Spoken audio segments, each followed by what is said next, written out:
clearly, hopefully, and everyone's base case expectation that the president will make a full and swift recovery. In that scenario, is there any impact on the election of having gone through this? You know, that's been the question of the day, Wilford. We have spoken with tons of clients here, some who want to make the case that, you know, if the president recovers, as would be the hopeful outcome, and there's not a big impact, you know, maybe this is yet the next thing that we have in 2020 where it seems like a big event, but it does not really change the political calculus.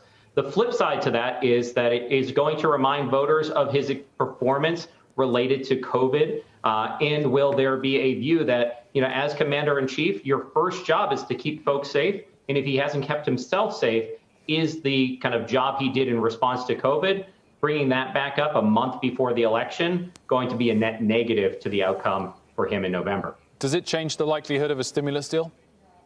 You know, I think it went from being dead to maybe just slightly dead. And so the calculus is, in politics, whenever you want to change your mind, you need an excuse. And so you don't want to view yourself as having caved. And so is this the catalyst that provides that excuse? Is this the deal that gets done because the White House needs a victory? What we saw this afternoon is Nancy Pelosi sent a letter to all her colleagues outlining 5 areas where there's still disagreement. They're not huge, but it does show that Republicans are going to have to come probably more to where she is for her to sign off on a deal. And with members headed home, there's no real pressure on getting a deal near term. So we're back to the point where in D.C., things are impossible right up to the moment they're inevitable. We're still hoping that we can kind of flip that switch and still get a deal done, but it's not looking good.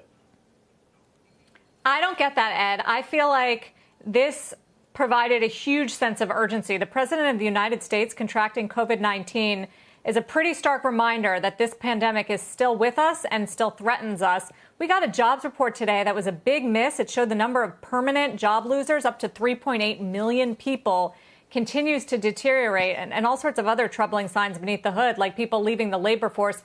How could they not take this moment to pass trillions of dollars in relief right now on both sides? I don't understand the excuse. The urgency is there. Yeah, Sarah, it's really frustrating. And I think this is one of the debates that I followed that has had more kind of twists and turns and false starts and kind of premature kind of declarations of death. Because I think what you look at is that, you know, as I take a step back, I'm like, there's a deal to be had here.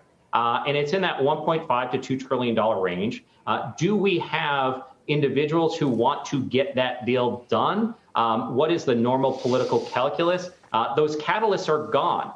You would think that you'd have more pressure from the White House to kind of cut that deal. The president has taken a lot of executive action, which took some of that pressure away, as well as had a campaign that has largely been based upon we have turned the corner economically and from a healthcare perspective. But with the president's diagnosis today, it really does remind us that, you know, the health and economic impacts are still here. The problem is now we're almost a month away from an election, and so the time is just not there, and the policy differences are probably bigger than the money differences, which makes it even more difficult to get that deal done.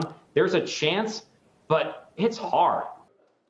Shepard Smith here. Thanks for watching CNBC on YouTube.